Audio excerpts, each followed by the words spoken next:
Hello बच्चों, आप सभी का हमारे चैनल आरती एजुकेशन क्लासेस में स्वागत है। आज के वीडियो में हम आपके लिए लेकर आए हैं 8th ग्रेड अभ्यास पुस्तिका कक्षा 6 विषय हिंदी। तो आइए बच्चों, हम देखते हैं 8th ग्रेड अभ्यास पुस्तिका कक्षा 6 विषय हिंदी के जो अभ्यास प्रश्न के जो पाठ दिए हुए उन्हें। तो जो है 8th ग्रेड अभ्यास पुस्तिका है, यह हमारी वार्षिक परीक्षा के लिए जो प्रश्नोत्तर आते हैं वार्षिक परीक्षा में, वह इसी से पूछे जाते। तो इस 8th ग्रेड में हमें विषय हिंदी, अंग्रेजी एवं संस्कृत, यह 3 विषय दिए हुए हैं और हम यहाँ पर लेकर आए हैं कक्षा 6।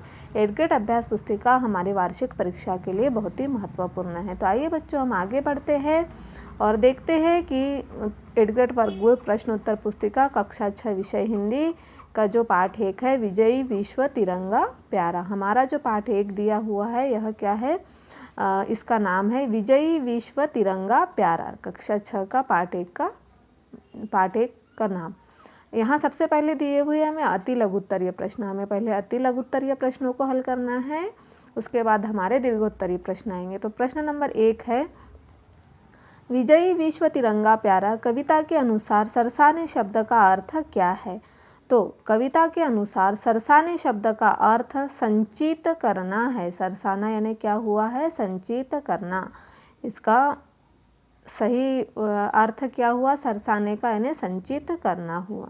उसके बाद हमारा अगला प्रश्न है, भारत माता रेखांकित शब्द युग्म में किस विराम चिन्ह का प्रयोग किया गया है। जो भारत माता है यह रेखांकित है, यह क्या है, युग्म है, मतलब अकेला शब्द नहीं है, इसके साथ इसकी जोड़ी भी है, जिसे हम युग्म कहेंगे। भारत माता रेखांकित शब्द युग्म में किस विराम चिन्ह का प्रयोग किया गया।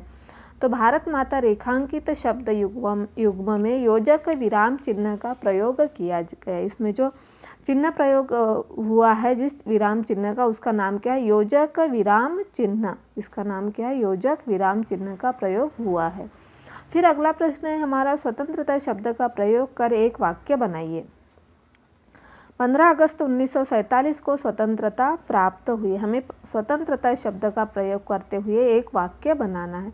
15 अगस्त 1947 को स्वतंत्रता प्राप्त हुई। तो हमने स्वतंत्रता शब्द का प्रयोग करते हुए एक वाक्य यहाँ पर बना दिया है। इस तरह से हम यहाँ प्रश्न 3 लिख लेंगे। अब हम आगे बढ़ते हैं प्रश्न नंबर 4, जो कि हमारे लघुत्तरीय है। इसके पहले हमारे अति लघुत्तरीय थे और यह लघुत्तरीय प्रश्न।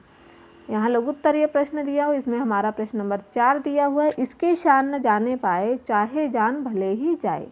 क्या है पंक्ति हमारी, इसकी शान न जाने पाए चाहे जान भले ही जाए। पंक्ति का भाव स्पष्ट कीजिए। भारत के शान और गौरव के प्रतीक इस तिरंगे की प्रतिष्ठा में तनिक भी कमी नहीं आनी चाहिए, भले ही इसकी रक्षा के लिए हमें अपने प्राणों को कुर्बान करना पड़े। क्या है, इसकी शान न जाने पाए, इसके लिए है भारत के शान और गौरव के प्रतीक इस तिरंगे की प्रतिष्ठा में तनिक भी कमी नहीं आनी चाहिए, भले ही इसकी रक्षा के लिए हमें अपने प्राणों को कुर्बान करना पड़े। फिर हमारा अगला प्रश्न है प्रश्न नंबर 5, ध्वजारोहण के लिए आपको कौन कौन से संसाधन यानी वस्तुओं की आवश्यकता होगी। तो ध्वजारोहण जब होता है तो ध्वजारोहण के लिए हमें तिरंगा झंडा, पुष्प, रस्सी और एक लंबे पाइप या डंडे की आवश्यकता होगी, जिससे पे कि हम ध्वजारोहण कर सके।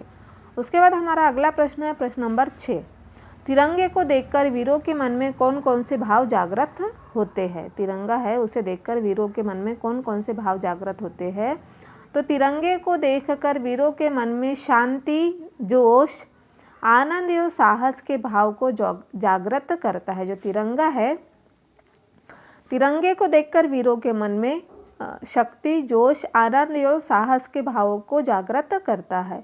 फिर हमारा अगला प्रश्न है प्रश्न नंबर 7, जो कि हमारा दीर्घोत्तरीय प्रश्न है। प्रश्न नंबर 7 क्या है हमारा दीर्घोत्तरीय प्रश्न। प्रश्न नंबर 7, विजयी विश्व तिरंगा प्यारा कविता में कवि ने तिरंगे झंडे को ऊंचा रखने के लिए क्या क्या करने की बात कही है। तो विजयी विश्व तिरंगा प्यारा कविता में कवि ने तिरंगे झंडे को ऊंचा रखने के लिए कहा है कि हमारा देश हमेशा से ही शक्ति का प्रेरणा स्रोत, प्रेम रूपी अमृत से संचित करने वाला, मातृभूमि के लिए वीरों के तन मन से प्यारा है। ऐसे गौरवशाली देश का राष्ट्रीय झंडा तिरंगा सदैव ऊंचा ही रहे। यह है हमारा तिरंगे झंडे जो तिरंगा विजयी विश्व तिरंगा प्यारा कविता में कवि ने तिरंगे झंडे को ऊंचा रखने के लिए कहा है। फिर देखिए हमारे दीर्घोत्तरी प्रश्न हो गए। उसके बाद हमारा अगला है जो प्रश्न नंबर 8, वह मूल्यांकन में आता है। इसमें क्या दिया हुआ है, मूल्यांकन कि हमने पाठ में क्या क्या पढ़ा उस पर आधारित यहाँ प्रश्न पूछे गए। प्रश्न नंबर 8, सुधा शब्द का पर्यायवाची शब्द, सुधा शब्द का पर्यायवाची शब्द लिखकर वाक्य बनाइए। तो सुधा शब्द का पर्यायवाची शब्द है अमृत। सुधा हम किसे कहेंगे, अमृत को कहेंगे, सुधा यानी अमृत। उसके बाद हमारा अगला प्रश्न है प्रश्न नंबर 9, तिरंगे के विषय में जानने के लिए आप कौन कौन से प्रश्न करना चाहेंगे, कोई 3 प्रश्न बनाकर लिखिए। तिरंगे के विषय में जानने के लिए हमें प्रश्न बनाना है। जैसे तो देखिए तिरंगे में 3 रंग क्यों होते हैं, फिर तिरंगे में चक्र क्यों होता है, और तिरंगे को विजयी विश्व क्यों कहते हैं। यह हमारा तिरंगे के बारे में जानने के लिए हमने यहाँ पर 3 प्रश्नों का निर्माण किया है। उसके बाद हमारा अगला प्रश्न है प्रश्न नंबर 10, नीचे दी गई पंक्तियों का भावार्थ अपने शब्दों में लिखें। आओ प्यारे वीरो आओ, हमारी पंक्ति क्या है, आओ प्यारे वीरो आओ, देश धर्म पर बलि बलि जाओ, एक साथ सब मिलकर गाओ, प्यारा भारत देश हमारा झंडा ऊंचा रहे। हमारा अब इस पंक्ति का हमें अर्थ अपने शब्दों में लिखना है। भारत के प्यारे वीरों आओ तथा देश की आज़ादी के लिए अपने प्राणों की बाजी लगा दो अथवा देश पर कुर्बान हो जाओ। भारत के सभी लोग एक स्वर में कहो कि भारत हमारा प्यारा देश है, समस्त विजय भावना का प्रतीक है। प्रतीक हमारा प्यारा झंडा सबसे ऊंचाई पर लहराएगा, हमें जोश प्रदान करता रहे। मतलब